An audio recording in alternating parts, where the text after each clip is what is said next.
Myself, I'm Connor Patterson, and I'm the Managing Director of Win EU, but also, which is the partner in this program, but also the Chief Executive of an enterprise agency in Ireland.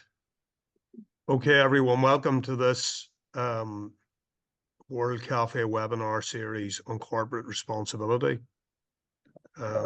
which we're running through the EU Commission funded Change for Good programme. Thank you all for your participation. This is one of 6 webinars that we're running this year, and we hope our participants from the 3 regions of the EU will participate in future webinars and carry this conversation forward. Today we're looking at corporate social responsibility and employee welfare, and why companies should do it, and how they can benefit. My name is Connor Patterson. I'm representing one of the partners in this program, Win EU, and I'm hosting this webinar series. So we're going to begin with some thoughts from a practitioner that I'm fortunate to work with in my community. She is Julie Gibbons. She's the managing director of a large financial services company which employs 800 people in Ireland. And they have been active under her leadership in corporate social responsibility across a number of areas of community life and making our world as good as it can be. But she will share her thoughts on that for 10 minutes, and then we'll open this to wider discussion. Thank you.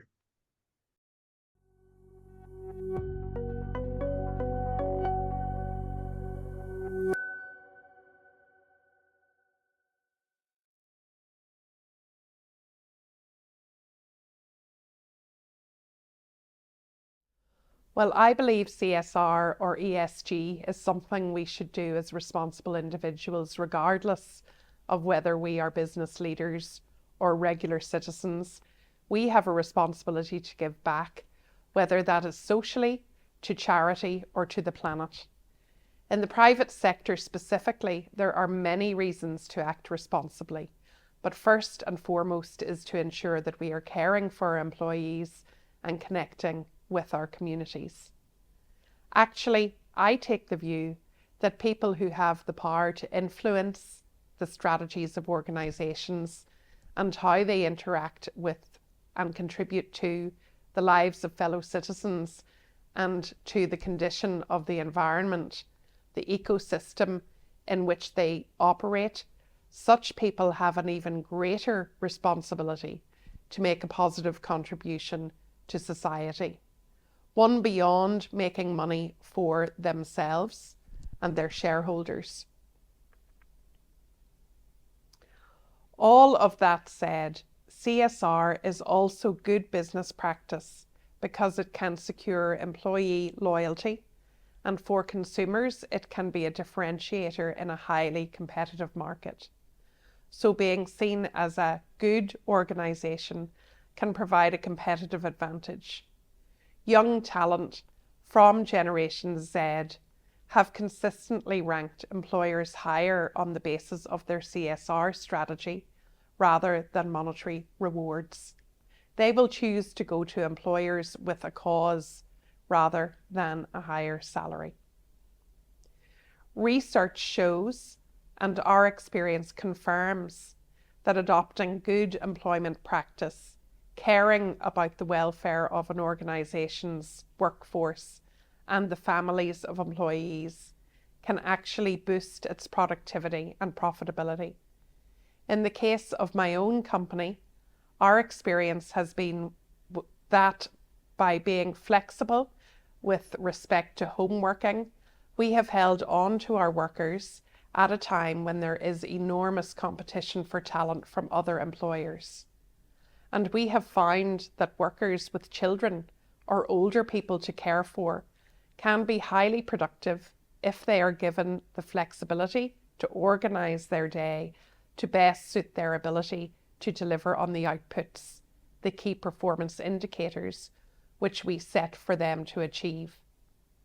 In fact, we have found that they exceed those targets. And we have been able to extend our service hours by using employees working from home in the evening when they have more free time than during the traditional working day.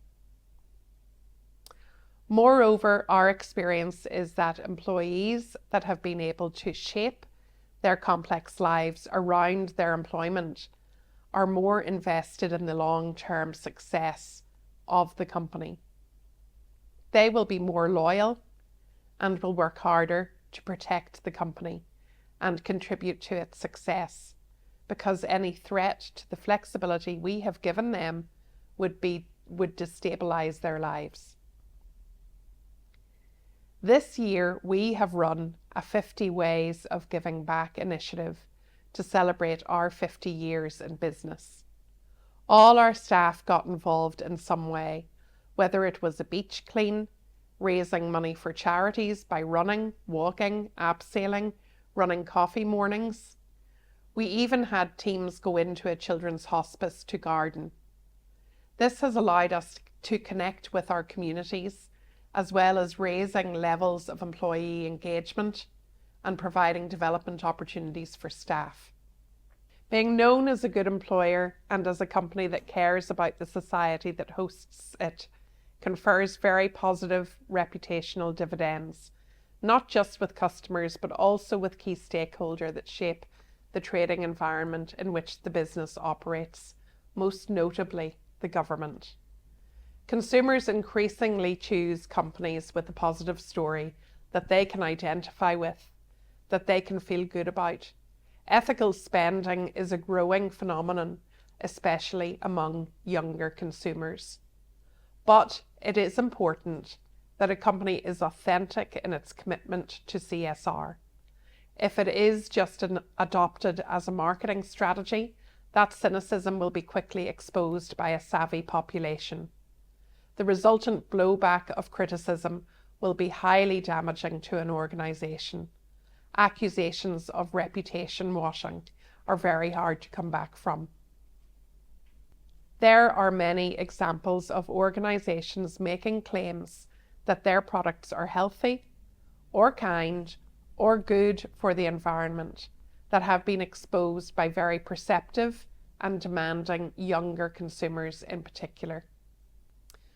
So if you are going to do CSR, do it because you mean it.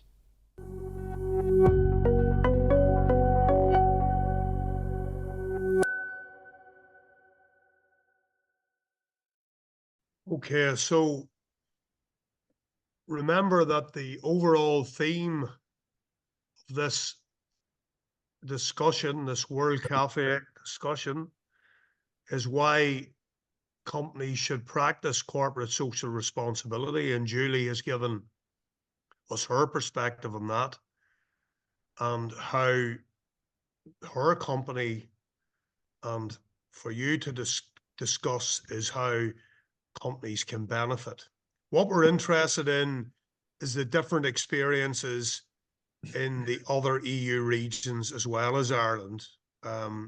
So I'm interested particularly in hearing from our partners and colleagues in Italy and Spain. The first discussion point is, how widespread is company-led corporate social responsibility in your region? So thoughts, particularly from colleagues in Italy and Spain. So what we have discovered talking together about how widespread is the corporate social responsibility in our region The main answer is that corporate social responsibility is something that is very has a very low level in Italy and in Tuscany. It's not something that is inside the business culture. And this is due to a couple of factors that are, first of all, the normal size of the enterprise that are small. I mean, we have a very huge quantity of small and micro enterprise that don't have normally they don't have strategies at all, like marketing strategy or something that is clear, but is something that is normally felt by the owners and by the families that run the enterprise. So it's difficult to have a very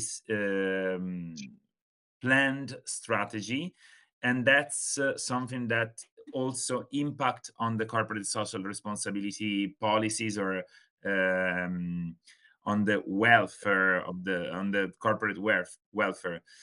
For example, they said that the welfare policies are normally informal. They negotiate between each other and the owner of the small enterprise. I would like to say in this, I say it like that. The uh, corporate social responsibility area, communicative area, is taken by the big enterprise, and sometimes, especially in Italy, I don't know about the other countries, is felt and perceived as a sort of greenwashing, a way for the enterprise to wash their face. So there's a sort of cynical attitude regarding corporate social responsibility. Thanks for that, Fabio. That's really insightful. Um, would there be someone from Spain that might have perspective on their experience in the Galicia region in Spain? Yeah, I would like to agree with Fabio here in Spain. The problematic is very similar to what you have said. The only thing I have noticed also is that younger generations are demanding more welfare between the companies, even if it is a small company, right? Like work time flexibility, compensations, and we are more aware of this than before. I don't know if maybe any of the participants wants to add something about the Galician or social welfare. I can add something. I will join you on this what Fabio said about the cynical attitude on social corporate responsibility. As I have worked in a big hotel brand here in Spain, and I also feel that. And I think to improve this attitude or perspective, the implementation of the corporate responsibility should start from the bottom, from the employees, so we can really feel that it's a real thing and that we are engaged in this practice of social cooperative responsibility. Okay, it's just there was a mention of young workers, and very often young workers don't know their rights. And the problem, there's a danger for employers where they conflate uh, good HR with corporate social responsibility. Because a number of things that were mentioned as being corporate social responsibility are indeed statutory and contractual rights. So an employer needs to be careful that they don't conflate good HR with corporate social responsibility. Good point. And last word to Michael Savage. Yeah, just, as chief executive of the local chamber here in Uri, we would be encouraging as much as possible for businesses to put CSR, and our member businesses, over 300 of them, to put CSR very much front and center of their engagement with their staff, attracting staff. And we will have, like all countries at the moment, there are big recruitment issues out there in relation to trying to attract staff. There's a young generation now who are effectively interviewing potential companies that they work for based on their CSR policies. So it's now becoming front and center, not just of good practice within businesses, but also good practice in relation to how they attract talent at the minute as well. Okay, thanks everyone. We'll move on to the next question, and then we'll go back to conversation. So the next question for discussion is, what are the barriers to the wider adoption of corporate social responsibility in each of our regions? There's as Sophia also said, there's a different idea of work. What we said is that compared to the generation of that was preceding us, the working activities are not the main factor that structures our biographies or our lives. So, and if before, in the previous generations, I mean, working was an activity that allowed the people to build a house or to have a family. Today, the working conditions are so flexible and precarious, are something that can really be the answer to this condition. I mean, workers can find a way to integrate work with other activities, and a company can benefit of this condition. The main problem that we have in Italy is, I would like to say something like the ideology of work. What do you see as the solution to that barrier? Oh yeah, of course, this is the main problem. We don't actually see a very easy solution, but we discussing this point. We thought we point not exactly a solution, but a way that is the way of increasing the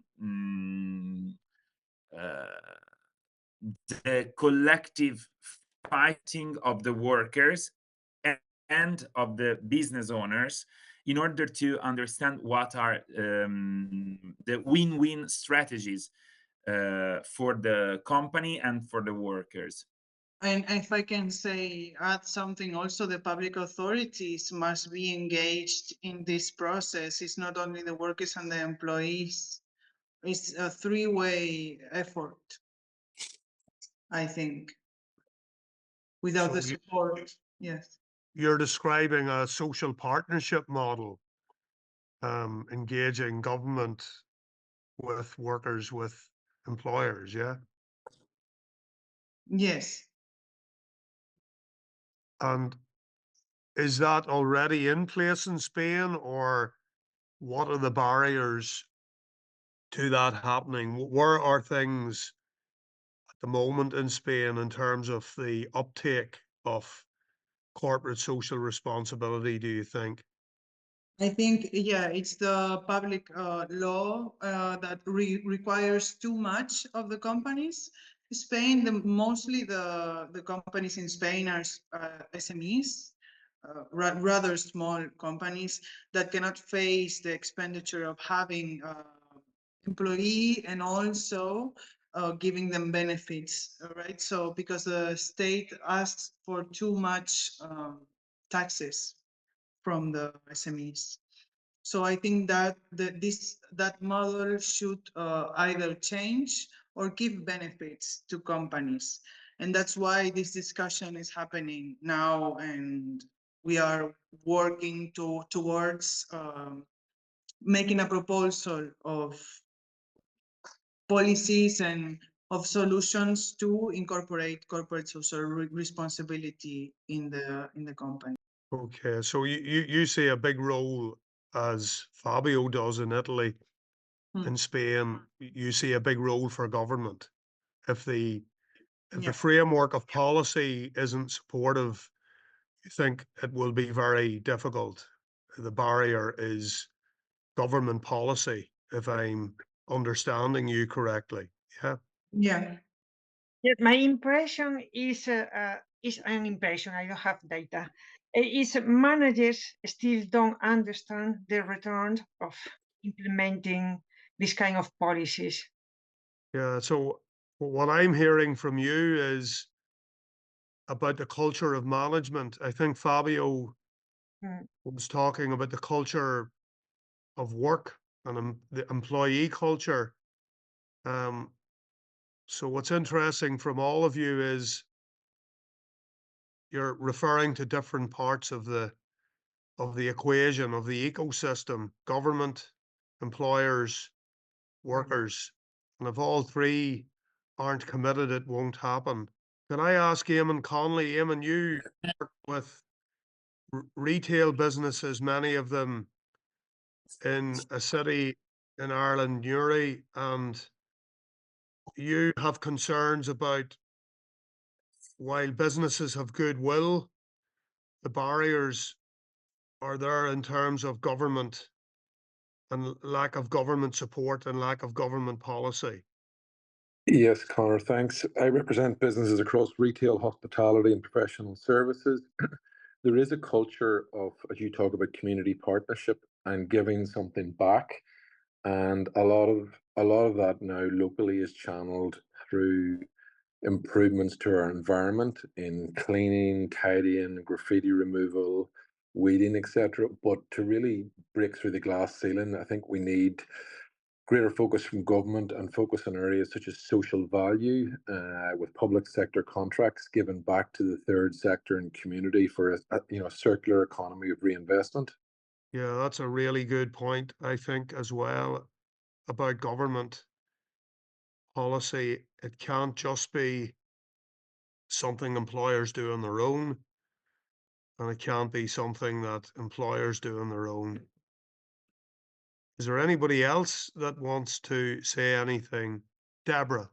Yes, Connor, if I can just jump in there. Hi, everybody. I own a communications company and I work with a large number of businesses. And I actually think there's a lack of education around exactly what CSR is. And it's leading a little bit on from Esther's point there, in terms of a lot of businesses, especially in the SME sector, are owner manager or owner or family business led. There's so much going on that CSR, even in the bigger companies, tends to sit maybe with marketing or HR departments. And if there isn't that fundamental buy-in from the owner or the business manager into what implementing CSR is within that business, I think it just doesn't happen, or else it happens at a lower level, but doesn't actually go right up through the ranks of the business. So I think there needs to be education towards business owners and managers as to exactly what CSR is and the benefits that it has to the business, and that it doesn't sit, it sits at the executive table rather than, sitting with a particular department or perhaps a committee within the organization. So the final discussion point is, how can committing to corporate social responsibility be made more attractive? Okay. I was saying that that was the hardest point of our discussion, and we don't have a solution, a clear solution to provide. What we said is that maybe companies should find a way to enter into the territories, and that was sort of a strange idea that we discussed together, but it was something like, okay, maybe companies of a territory should plan events or things together with local associations, and I mean, going outside the competitive model, but coordinating into a territory activities between companies and third sector association, social economy actors, in order to cooperate and unify the strengths and the efforts uh, to create events or situations or things that attract people physically, instead of declining the corporate social responsibility into the communication or onto the products and processes. Very interesting. Thanks, Fabio. And I think you're speaking for your group from Italy as a whole. You've discussed this, I understand, with your colleagues in Tuscany. In Spain, do we have any perspectives on this question? How do we make CSR more attractive? Yes, I think also like picking up on what Susan said about the benefits for companies of CSR, and not only for companies, also for the population, on loyalty of your employees, on increased productivity, also benefits for society, on the flexibility of working, right? So you can, families and mothers can and fathers can spend time with their children and dedicate yourselves to other activities. Also, if you don't have children, you can do other things. So I think information, it's a key point regarding CSR. I think with the, I don't know if you're having them here, but I mean, we are having a lot of recruitment challenges in Northern Ireland in terms of, I suppose, maybe some of that's been driven by Brexit, but particularly in Northern Ireland. And I think companies are going to have to waken up to that idea that they need to do more and be more engaged to attract and retain people. I think especially the conversation that ensued earlier in relation to younger people, and younger people having different requirements and different needs, and nearly on to that point of young people interviewing companies and seeing do they fit with their values and their culture and what they expect. And I think that is, I think that's a key point, Sophia. Michael Savage, making CSR more attractive. You're very engaged with more than 300 businesses in your Chamber of Commerce. Yeah. You do a lot of work in this space. Well, share some of your experience. Well, as we've outlined earlier, I think education in relation to companies and the benefits of it, we have many examples across our membership where companies put CSR at the epicenter of what they do on a daily basis.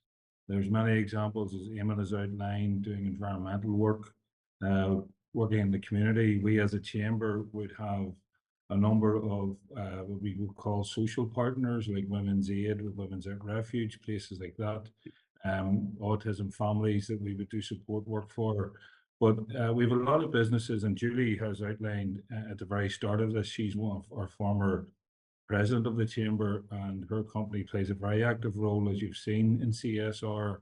But it's creating opportunities through our multiple conferences and networking opportunities for businesses to share their experiences. And coming up now later this month, as Deborah has outlined, we are all struggling to recruit people, and particularly young people.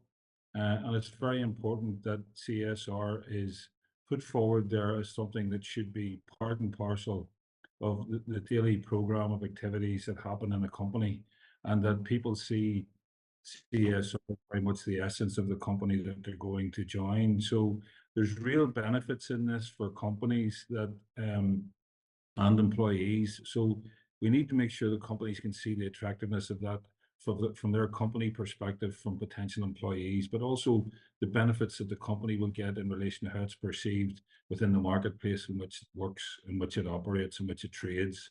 So, we're rolling out as many events as we can to create those networking opportunities for people to see these companies that are putting CSR at the center of what they do. And it's very important. So what you're doing, Michael, Yeah. is actually bringing together a number of points that have been made. How do people know about CSR, what it means, Yeah. what benefits can come from it? And what you're doing is through networking or platforming, Yeah.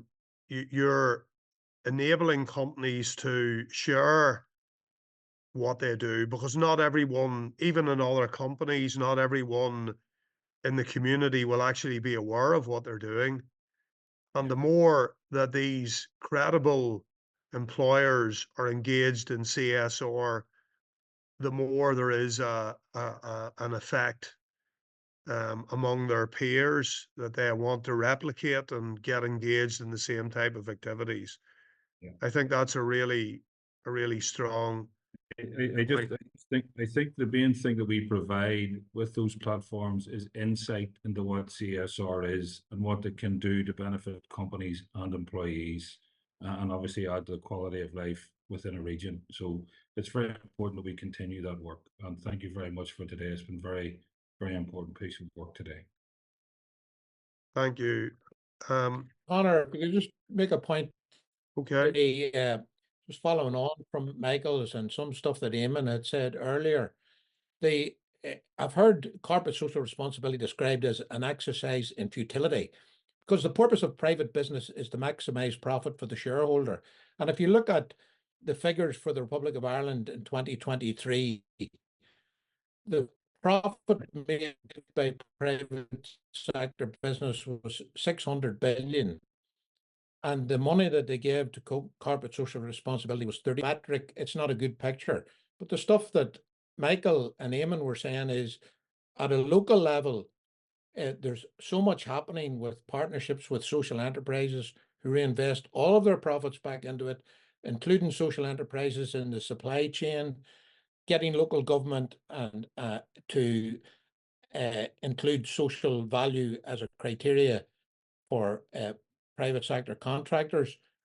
All of those tiny things, but it all boils down to the ability to tell the good story that's happening, particularly at the local level with SMEs who are constantly doing corporate social responsibility as an element of their daily practice.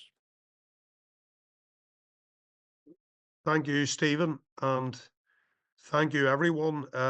This has gone much better than we could have hoped, I think. I will draw this to a close and share just the final thoughts on where we go next. And we could have gone on talking, I think, but we did promise that we would end this within 1 hour. But what I have drawn from this as the host of this conversation today, and it's been a privilege, thank you, is that corporate social responsibility will only really be adopted if business is engaged, but business will only be engaged if the the context of government policy is right. If it's not, business will, as you, Stephen McClellan, had just said, business will continue to pursue its primary objective of profit maximization. But equally, we need to change the culture in communities among workforces as well to be more ambitious in engaging with employers and not to see employers as the enemy, but to see employers as partners.